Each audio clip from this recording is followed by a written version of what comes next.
नमस्ते। कभी सोचा है कि दुनिया के सबसे जटिल इलाकों में से एक में 1 अरब से ज्यादा लोगों की सुरक्षा आखिर होती कैसे है? आज हम भारत के इसी मल्टीलेयर्ड सिक्योरिटी सिस्टम की परतों को एक-एक करके खोलेंगे। और ये सिर्फ कहने के लिए एक सवाल नहीं है। सोचिए, एक तरफ घने जंगलों में छिपे बागी हैं, तो दूसरी तरफ डिजिटल दुनिया में अदृश्य दुश्मन। भारत को ऐसे खतरों का सामना करना पड़ता है जो हर पल अपना रूप बदल रहे हैं। तो सवाल वही है, आज के दौर में एक देश अपनी रक्षा करता कैसे है? आइए इसी को समझने की कोशिश करते हैं। तो चलिए अपनी पड़ताल शुरू करते हैं। और इसके लिए हमें सबसे पहले देश के अंदर झांकना होगा, क्योंकि भारत की कुछ सबसे बड़ी और पुरानी सुरक्षा चुनौतियां उसकी अपनी सीमाओं के भीतर ही हैं। ये जो नक्शा है, ये रेड कॉरिडोर को दिखाता है। ये देश के दिल से गुजरता हुआ एक ऐसा इलाका है जो दशकों से वामपंथी उग्रवाद यानी लेफ्ट विंग एक्सट्रीमिज्म की आग में झुलस रहा है। ये एक ऐसा संघर्ष है जिसने ना जाने कितनी जिंदगियों पर असर डाला है और देश के विकास के सामने एक लगातार चुनौती पेश की है। और इस पूरे संघर्ष का एक केंद्र बिंदु है अबूझमाड़। सोचिए, गोवा राज्य से भी बड़ा एक विशाल, घना और ऐसा जंगल जिसका आज तक ठीक से सर्वे भी नहीं हुआ है। ये न सिर्फ एक बेहद पिछड़ी जनजाति का घर है, बल्कि माओवादियों का एक ऐसा गढ़ बन चुका है जिसे वो अपना आज़ाद इलाका कहते हैं। सरकार का मिशन संकल्प इसी चुनौती की गंभीरता को दिखाता है, जिसका लक्ष्य 2026 तक इस इलाके को उग्रवाद से मुक्त करना है। तो ये वामपंथी उग्रवाद आखिर है क्या चीज़? देखिए, आसान भाषा में समझें तो ये एक ऐसी विचारधारा है जो अक्सर ग्रामीण और आदिवासी इलाकों के मुद्दों का फायदा उठाकर हथियारबंद विद्रोह के जरिए मौजूदा सरकार को उखाड़ फेंकना चाहती है। ये सिर्फ कोई राजनीतिक लड़ाई नहीं है, बल्कि ये जमीन, संसाधन और कंट्रोल की लड़ाई है। तो देश के भीतरी इलाकों से निकलकर अब जरा सरहदों का रुख करते हैं। यहां भी चुनौतियां उतनी ही बड़ी हैं, लेकिन उनका रूप, उनका अंदाज बिल्कुल अलग है। अब देखिए, सीमाओं पर लोगों की आवाजाही को संभालना अपने आप में एक बहुत बड़ी पहेली है। एक तरफ बांग्लादेश से होने वाली अवैध घुसपैठ को रोकने के लिए देश भर में अभियान चल रहे हैं, तो वहीं दूसरी तरफ म्यांमार से सटे इलाकों में गृह युद्ध से भागकर आ रहे लोगों के फ्लो को कंट्रोल करने पर जोर है। मतलब ये सुरक्षा और इंसानियत के बीच एक बहुत ही नाजुक बैलेंस बनाने जैसा है। लेकिन एक बात समझनी होगी, आज की लड़ाई सिर्फ जमीन और सरहदों तक ही सीमित नहीं है।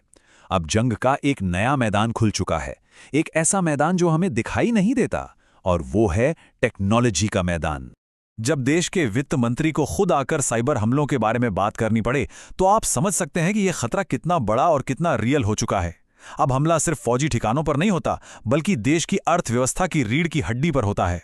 तो ये डीडॉस हमला होता क्या है? इसे ऐसे समझिए, मान लीजिए हजारों नकली ग्राहक एक साथ किसी दुकान में घुसने की कोशिश करें। वो कुछ खरीदेंगे नहीं, बस दरवाजे पर भीड़ लगाकर उसे जाम कर देंगे ताकि असली ग्राहक अंदर ही ना आ सके। साइबर दुनिया में जब किसी वेबसाइट या सर्वर के साथ ठीक यही किया जाता है, तो उसे डीडॉस अटैक कहते हैं। साइबर स्पेस से निकलकर अब आसमान की तरफ देखते हैं, जहां ड्रोन युद्ध का चेहरा पूरी तरह बदल रहे हैं।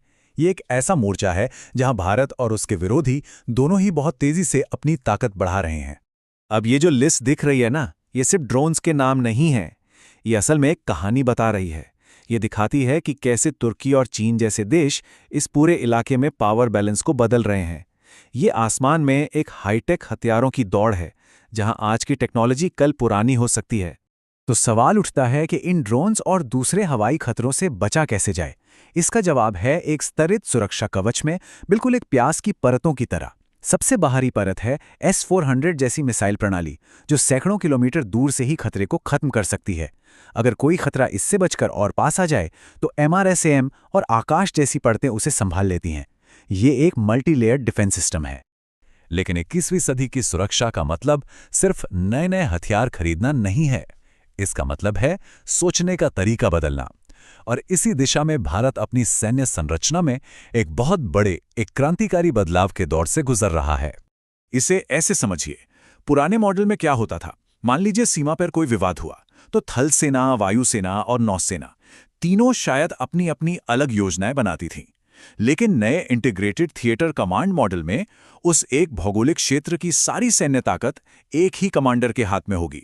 मतलब तेज, ज्यादा असरदार और बिल्कुल सिंक्रोनाइज्ड जवाबी कार्रवाई।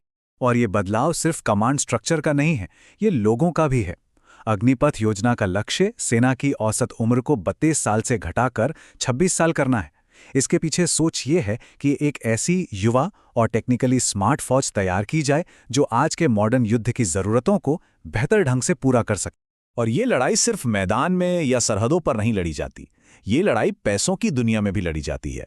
FATF जैसी संस्थाएं आतंकवाद और मनी लॉन्ड्रिंग की फंडिंग के रास्ते बंद करने में एक बहुत ज़रूरी भूमिका निभाती हैं।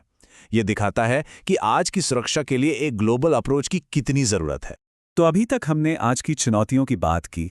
चलिए अब थोड़ा भविष्य में झांकते हैं। कल के खतरों से निपटने के लिए भारत कौन से हथियार और कौन सी तकनीकें तैयार कर रहा है? राफेल M लड़ाकू विमानों की ये डील भारत के लिए एक गेम चेंजर है। ये सिर्फ कुछ नए विमान खरीदने की बात नहीं है, ये हिंद महासागर और उससे भी आगे अपनी ताकत प्रोजेक्ट करने की क्षमता हासिल करने की बात है। ये भारतीय नौसेना को एक असली ब्लू वाटर नेवी बनाने की दिशा में एक बड़ा कदम है। लेकिन भारत सिर्फ विदेशी तकनीक पर ही निर्भर नहीं रहना चाहता।